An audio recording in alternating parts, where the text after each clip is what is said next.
Hello viewers, welcome to my channel. என் பயணம் உங்களுடன்.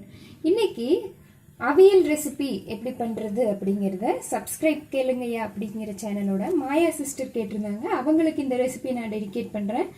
அவியல் பண்ணுறதுக்கு நமக்கு என்னென்ன பொருட்கள் தேவை அப்படின்னா, ஃபஸ்ட்டு நீளமாக நறுக்கி வச்சுருக்க வெஜிடபிள்ஸ். அதில் நம்ம ஒரு முருங்கைக்காய், அதே மாதிரி கொத்தவரங்காய், பீன்ஸ் எடுத்துக்கலாம், கேரட் எடுத்துக்கலாம், கூடவே வெள்ளை பூசணிக்காய் எடுத்துக்கலாம், அப்புறம் புடலங்காய் எடுத்துக்கலாம். இது எல்லாத்தையும் நல்லா நீட்டமாக கட் பண்ணிக்கணும். அவரைக்காய், இந்த மாதிரி மிக்ஸ்டு வெஜிடபிள்ஸ் வச்சு தான் அவியல் செய்யணும். ஸோ எல்லா வெஜிடபிள்ஸையும் நல்லா கழுவி நீட்டமாக கட் பண்ணிக்கலாம். ஸோ கேரட், பீன்ஸ், அவரைக்காய், முருங்கைக்காய், புடலங்காய், அது கூடவே வெள்ளை பூசணிக்காய், இது எல்லாத்தையும் நீளமாக கட் பண்ணி வச்சுக்கணும். அது கூடவே நம்ம வாழைக்காய், சேனக்கிழங்கு, கூடவே உருளைக்கிழங்கு, இது எல்லாத்தையும் நீளமாக கட் பண்ணி தண்ணியில் போட்டுக்கலாம். ஏன்னா இது எல்லாமே சீக்கிரம் கலர் மாறுற வெஜிடபிள். ஸோ இதெல்லாம் தண்ணியில் போட்டுக்கலாம். மற்ற வெஜிடபிள்ஸில் நல்லா தண்ணியில் அலம்பி எடுத்து வச்சுக்கலாம். இப்போது ஒரு குக்கரில் தண்ணி விட்டு அது சூடாகட்டும். அதுக்குள்ளே நம்ம தேவையான தேங்காயை எடுத்து ஒரு அரை மூடி அளவுக்கு தேங்காய், அது கூட 3 பச்சை மிளகாய், 1 ஸ்பூன் அளவுக்கு சீரகம், இதெல்லாம் நல்லா எடுத்து வச்சுட்டு இதை மிக்சியில் அரைக்கணும். கடைசியாக நம்ம தாளிக்கிறதுக்கு தேங்காய் எண்ணெய், அவியல் தேங்காய் எண்ணெயில் தான் தாளிக்கணும். ஒரு 3லேருந்து 4 ஸ்பூன் அளவுக்கு தேங்காய் எண்ணெய், கடுகு, சீரகம், அப்புறம் நம்ம எடுத்து க்ளீன் பண்ணி வச்சிருக்கிற கருவேப்பிலை. ஸோ இந்த தாளிப்புக்கு இந்த பொருட்கள் நீங்கள் தேவைப்பட்டால் யூஸ் பண்ணலாம். அப்படி இல்லைன்னா வெறும் தேங்காய் எண்ணெயை விட்டு கலந்து கூட அவியலை வச்சிடலாம். இப்போ குக்கரில் தண்ணி சூடாயிடுச்சு. கழுவி வச்சிருக்க வெஜிடபிள்ஸ் ஆட் பண்ணலாம்.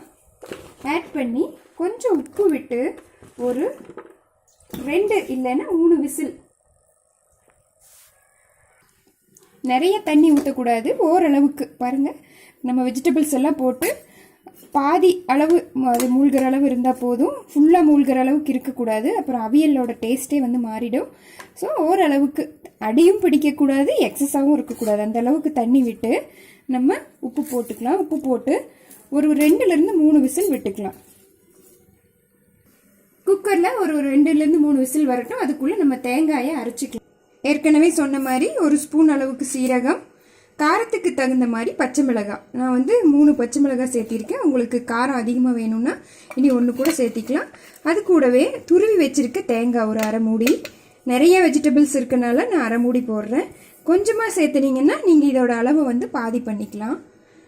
கொஞ்சம் நைஸாக அரைச்சி எடுத்துக்கலாம். தண்ணி மாதிரி இருக்கக்கூடாது, கெட்டியாக இருக்கணும். குக்கர் 3 விசில் இறக்கியாச்சு. இப்போ அந்த கேஸ் ரிலீஸ் ஆகட்டும். அதுக்குள்ளே நம்ம தாளிப்பு பொருளெல்லாம் ரெடி பண்ணி வச்சுக்கலாம். இப்போ வானலியில் நம்ம எடுத்து வச்சிருக்க அந்த 3 ஸ்பூன் அளவுக்கு தேங்காய் எண்ணெயை விட்டுக்கலாம். இது தாளிக்கிற ஸ்டெப்பை நீங்கள் தேவைப்பட்டால் பண்ணலாம். அப்படி இல்லைன்னா வெறும் தேங்காய் எண்ணெயை அந்த அவியலோட கலந்துக்கலாம். கடுகு பொரியட்டும். கடுகு பொரிஞ்சதும் சீரகம் போட்டுக்கலாம். சீரகம் போட்டாச்சு. அடுத்து நம்ம எடுத்து வச்சிருக்க கருவேப்பிலையும் போட்டுக்கலாம்.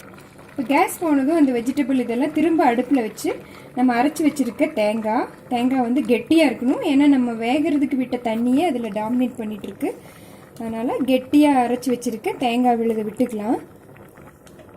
விட்டு ஒரு 2 நிமிஷம் அது பொங்கி வர்ற ஸ்டேஜில்,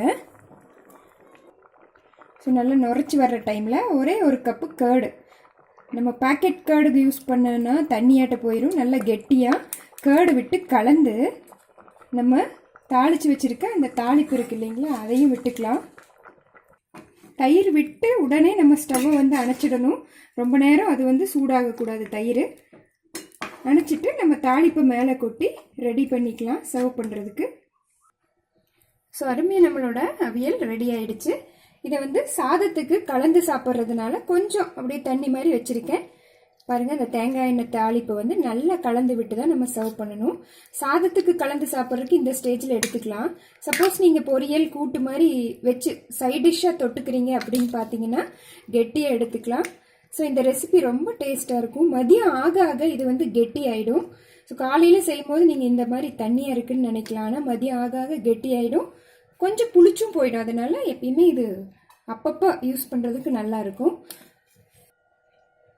ஸோ இந்த அவியல் ரெசிபி உங்களுக்கு பிடிச்சிருக்குன்னு நினைக்கிறேன். இந்த ரெசிபி நீங்களும் ட்ரை பண்ணுங்கள். எப்படி இருந்துச்சு அப்படிங்கிறத கமெண்ட்டில் ஷேர் பண்ணுங்கள். தேங்க்யூ ஸோ மச் ஃபார் வாட்சிங். Eat healthy and stay happy.